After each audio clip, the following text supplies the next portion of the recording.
during this gathering today, we want to speak in a way that you can feel as we feel and know as we know the reality of this vibrational reality. We want you to feel this vortex, and we want you to know its realness, and we want you, it is our desire to light a spark within you that makes you decide that you want to get in the vortex, that you want to be one of those cooperative components. Now, it's perfectly possible, may happen to you often. We see it happen to Esther, where you're bipping along, you're finding reasons to feel good, you're launching rockets of desire, and you're mostly in the vortex. And life is sweet when you are. People are kind to you, doors are opening for you, ideas are flowing, you have a feeling of well-being, a feeling of clarity and ease. You have balance. No matter what happens, you have your sea legs. All is well for you. And then something will happen that causes an reactivation of an old, maybe dormant vibration within you. Something happens and you view it, which causes you to offer a vibration that isn't consistent with the vortex. So all that happens is the vortex just spits you out. Because if you're not a vibrational match to it, law of attraction doesn't hold you there. In other words, you're called there. Spitting you out is a sharp way of saying it, but it really is accurate. Because law of attraction calls to it what matches and doesn't allow near it what doesn't. How about that? So if you are a vibrational match, if you are feeling worthy, if you're feeling confident, if you're feeling happy with yourself, you're happily in the vortex. But when you find a reason to find fault with yourself, out you go. Now, we want to present this in a way that you don't worry about getting spit out of the vortex, because you understand that this process that you are upon here in your physical body is 3 steps. You came forth to explore contrast. You came forth to know what you don't want so that you can more clearly identify what it is you do want. Without that comparison, none of us could move forward. So as you continue to add to all that is by knowing what you don't want, you're having a step 1 moment. And when you're having a step 1 moment, you're not in the vortex. Now, we're always in the vortex having our step 2 moment. In other words, when you launch a rocket of desire, you send it our way. And we see it and embrace it and know it and become a vibrational match to it. We focus upon it, and law of attraction responds to it, which means what you want is in the process of becoming, but it means something ever so much more important. It means you expanded to be more. And that's the thing that so many of you are missing in this business of creation. You think you're creating a car. You're not creating only a car. You're creating yourself as the holder of that better vehicle. It is you who is expanding. Life gave you the idea of expanse. And even though your ideas are about things you want or relationships you want, you are the expanded part of this. Can you hear this? So life keeps causing you to become more. And when you become more, the you that became more is always in the vortex. Step 2. Step 3 is you in your human physical form must find a way to get in there too. That's what the art of allowing is. Getting in the vortex, becoming a vibrational match to who you have become. Another way of saying it is, life caused you to expand. The larger part of you did. What's the rest of you doing? Hanging on for dear life. Beating the drum of justification and rationalization. I need it because I don't have it. I need it because I don't have it. I need it because I don't have it. And what we want you to hear is the vibration of I don't have it doesn't match what's in the vortex. So everything that we talk about, every book we've ever written, every process we've ever flowed to you, and there are dozens of them and dozens more coming, every process is about helping you figure out how to get in the vortex. And there's no cut and dried way, because your vortex is not exactly the same as anyone else's vortex. In other words, what you put in it and the vibrational components of it are unique to you. But it doesn't matter that it's unique to you, because you have a unique guidance system that is unique to you also. You have a unique guidance system that is letting you know in every moment what your vibrational relationship is between you and you. And the better you feel, the better the relationship is. The worse you feel, the worse the relationship is. In other words, you got to get tuned into who you are. So here's this vortex. Do you accept it? Here's this vortex spinning. And let's say that you are feeling some despair. You are pretty far from the vortex. So even though circumstances and events for all of the things that you've been asking for have already been arranged, you can't see them. Your cell phone's out of range. The message has been given. The clues are there. The path has been carved. It's all ready for you. But you're out of range because you're an ornery toad. And you say, with good reason, this happened, and this happened, and this happened, and this happened, and this happened, and this happened. And we say, we didn't say that you're not justified in your negative emotion. But we will never say that your negative emotion, no matter what its reason, is justified. In other words, you're justified in the sense that you didn't make it up. But from our point of view, there is no excuse in the world that is big enough to keep you outside of this vortex where everything that you want is. It must just be a misunderstanding. We do not think that you would deliberately hold yourself away from who you are, from all you are, and from all you want. You must just be doing it because you don't know any better. Or because you've got habits of thought that are a little hard to break.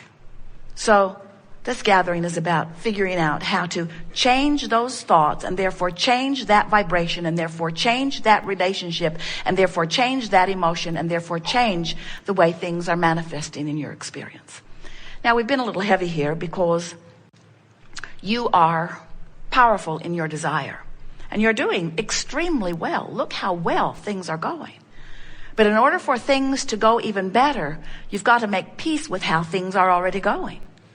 Seems like a backwards approach. When we say to someone who doesn't have something they want, well, you just have to make peace with it. They worry. They say, if I make peace with it, won't the universe say, oh, she's happy with that. Don't bother going to work for her. We say, it doesn't work like that at all. When you make peace with it, you stop resistance. When you let go of the struggle, you soften resistance. Anything that makes you feel better allows you to be swept into the vortex more easily. Well, now you know everything we know that matters. There is nothing more that we could tell you that is of importance. Now you just have to practice getting in the vortex. Esther has been in and out of the vortex, more in than out, almost all of her life. And recently figured out how to get in there on purpose. And as she began to stay in there more consistently, in other words, in, out, in, out, in, out, in, out, in, out, in, she began announcing to Jerry, I'm never coming out. I'm never coming out. Because just the elation of life, the way she felt, the clarity of her mind, her response to the world, the way the world looked, the way the world was responding to her. Why would anybody ever want to be out of the vortex? And then something happened, out she was. She was really irritated about being out. But then she remembered how easy it was to get back in. She developed this sort of regimen where she would lay in her bed every night before she would go to sleep and make lists in her mind of things that she appreciated. And in the morning when she would awaken, she would lie there and find those things again. And then as soon as she would get up, she would go to a chair with Jerry, and she would begin doing a focus wheel to clean up any ragtail vibration that she had discovered in the last 24 hours, where she recognized that there was some vibrational work to do because she had had a little piece of negative emotion about something. And once the negative emotion was activated because of her attention to it, and then released or deactivated because of the focus wheel process that she was doing, she would go into rampages of appreciation and long lists of positive aspects. And the whole process took about an hour a day, 15 minutes before she went to bed, 15 minutes when she woke up, and then about a half an hour of processes. And she discovered that she could stay pretty consistently in the vortex. And that is what we wish for you. Now, if you're not in the vortex and you've got some negative emotion, which is your indicator of resistance, and you don't know it, don't worry, it will get bigger. And if you still don't notice it, don't worry, it will get bigger. Because everything that you are living at all times, every manifestation that surrounds you is an in the moment indication of the vibrational relationship between you and you. We're not kidding you. There is nothing that happens to you that is because of something else. The traffic you're in is because of this relationship. The way the waiter treats you is because of this vibrational relationship. The way the economy treats you is because of this relationship. Everything that you are living is an indicator of your vibration. Don't you love that? Don't you love knowing that if your body has some symptom or some diagnosis has been assigned, all it is an indicator of your vibrational relationship between who you've become and who you're letting yourself be. That's all that it is. So it would not matter what the diagnosis is that has been given to you. It's only an indicator of a vibration that you can change. So during this gathering, we want to show you how, regardless of what the reality is, you can change the vibration. And when you change the vibration, the reality has to change. You are invincible. There is nothing that you cannot be or do or have. You just got to know the rules of the game. You got to understand law of attraction. You've got to know what your emotions are telling you, and you got to want to get in the vortex. Good. Want to talk about some things? You do. Very good. All right, this is going to be a wonderful unfolding. So just relax. Make a decision that no matter what goes on in this chair, you're going to stay in the vortex. So let's say that somebody's been giving you a hard time, and so you've created recently really strong components. You've added them to your vortex. And now you've meditated. You know, when you meditate, you release thoughts, so you're in the vortex. Or you got on a rampage of appreciation, you're in the vortex. You stop doing those things that you do that kept you out of the vortex, and when you stop doing those things you do that kept you out of the vortex brings you in, and when you're in there, oh, it is so sweet. Your body feels good, your mind is clear, it's evident to others around you, you're thriving. But then, even inside the vortex, the phone rings. You know who it is. Or something happens. And as you give your attention to this subject that is of a different vibrational frequency than the vortex spits you out. Because only cooperative components can abide. So you get the idea that we want you to release your resistance so that the vortex can take you in. But what happens if the vortex spits you out? Is it a problem? No. Because you came forth into this physical experience understanding that the creative process is 3 steps. Step 1, ask. And you need contrast to do that. If you don't have a variety to choose from, you have no way of asking. So step 1 is important. And step 1 happens in the majority of cases when you are outside of the vortex. You know what you don't want, you ask for what you do want. Step 2 is not your job. That's the job of source. That's the job of your inner being. That's the job of law of attraction. That's the job of the vortex. Step 2 is when you ask, it is given every single time. And it's not just given. The vortex and the source within you becomes the equivalent of all that you've been asking for. So step 2 is not your work. And step 1, you don't have to work at because the contrast just causes you to ask. Step 3 is your work.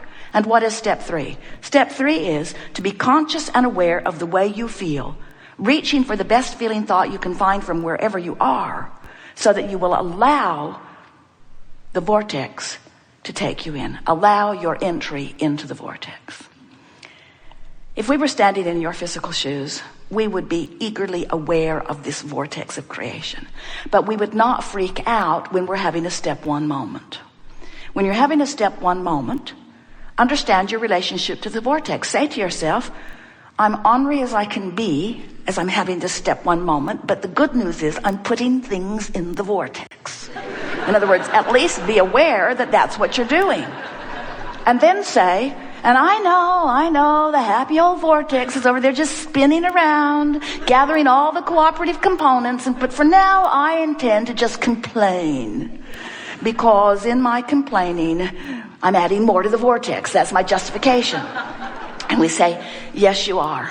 And we do want you to be easy when you're not in the vortex, but we want you to be in the vortex. And you don't need to worry. There is enough contrast that surrounds you that you'll have plenty of step one opportunities.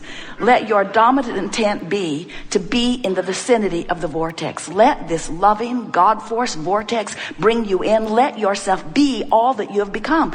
That's what will happen when you have your, what you call your death experience. We call it croaking. We try to be as disrespectful as we can of death, since there isn't any. You're always alive, sometimes physically focused.